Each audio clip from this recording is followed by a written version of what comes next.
This video was sponsored by viewers like you at patreon.com/casualhistorian. Click the top link in the description to learn more. Hey everybody, this is part 2 of my video about what if the Ottoman Empire had survived, or more accurately, what if the Ottoman Empire had not gotten into World War I. If you want the full picture, you should watch part 1. But the quick recap is that the Ottoman Empire doesn't conduct the phony purchases of the Goeben and Breslau, which means the German admiral commanding those ships can't launch a surprise attack on Russian Black Sea ports, which brought them into the war in our timeline. Because the Ottomans don't have a foreign element within their military that wants to bring them into the war, they continue to wait until they can secure their border with Bulgaria with an alliance. Bulgaria, meanwhile, is waiting until either the Central Powers or the Allies can show that they are going to win the war. Without the Ottomans diverting Russian troops to the south, the Germans and Austrians are forced to face the full might of the Russian military, which prevents them from convincing the Bulgarians to join them, which keeps Bulgaria and subsequently the Ottomans out of the war. So what happens next? Without the Ottomans or Bulgarians on the side of the Central Powers, Germany and Austria are outnumbered at least 2-1. If the Allies are able to convince Italy and Japan to join their side, this turns into 3-1. In this timeline, the Germans and Austrians will be feeling a lot more pressure without the war expanding into the Middle East and the Balkans. If the Central Powers aren't able to divert Russian troops, things will get worse for them elsewhere. German colonial presence has never been too strong, so their colonies get swiped up pretty quickly just like in our timeline, which means that the British and French can continue to import colonial troops from their empires to Europe, where their numbers will continue to grow and outnumber those of the Germans. This could get Romania to join the Allies, which it did in our timeline in 1916, which does expand the war, but not in any way that is helpful to the Central Powers. With Romania involved, the chances of Bulgaria getting involved on the side of the Central Powers is even lower, and if they decide to join the Allies, the Ottoman involvement in the war is completely gone. With Germany under so much pressure on the land, they will probably feel the need to expand the war at sea, meaning the greater usage of unrestricted submarine warfare, which helped to bring the US into the war on the Allied side in our timeline. The bottom line of this conflict is that without a much further point of divergence back, the Germans are destined to lose World War I without the Ottomans involved. So the immediate consequences are a German defeat in the war, and the Ottomans continue to survive. Germany loses its colonies, the Austro-Hungarian Empire probably breaks up, and the Russian Empire probably survives, which means no Soviet Union, and communism remains a less politically viable ideology.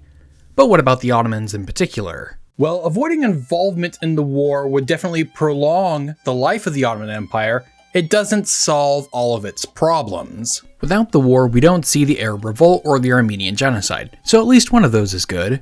But the religious and ethnic tensions within the empire are still there. The Europeans are still recognizing the capitulations the Ottomans gave in order to preserve their empire back in the 19th century. The Armenians are still in danger considering the numerous massacres that occurred prior to the revolution in 1908. And Christian minorities within the empire are still looking to foreign powers for their protection. The French had been occupying Beirut since the 1860s, and the British had been occupying Cyprus since the 1870s. When the Young Turks took power in 1908, they had a plan to unify the empire under an Ottoman identity rather than an Islamic one. This made conservatives within the empire distrust them.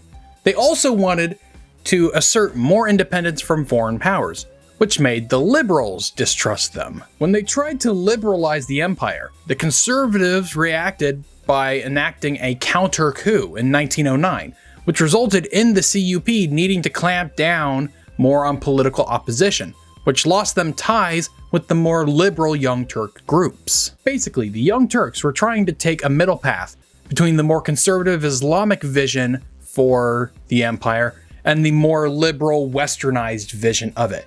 And unfortunately, it resulted in neither of the factions liking them. I think the empire was doomed to fall apart at some point. The liberals, conservatives, and the Young Turks were going to come to blows at some point.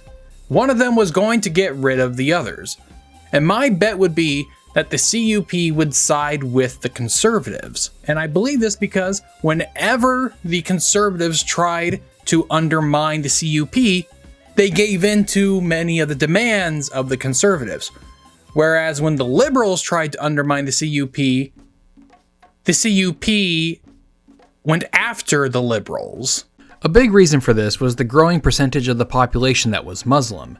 In the mid-19th century, the empire was approximately 60% Muslim.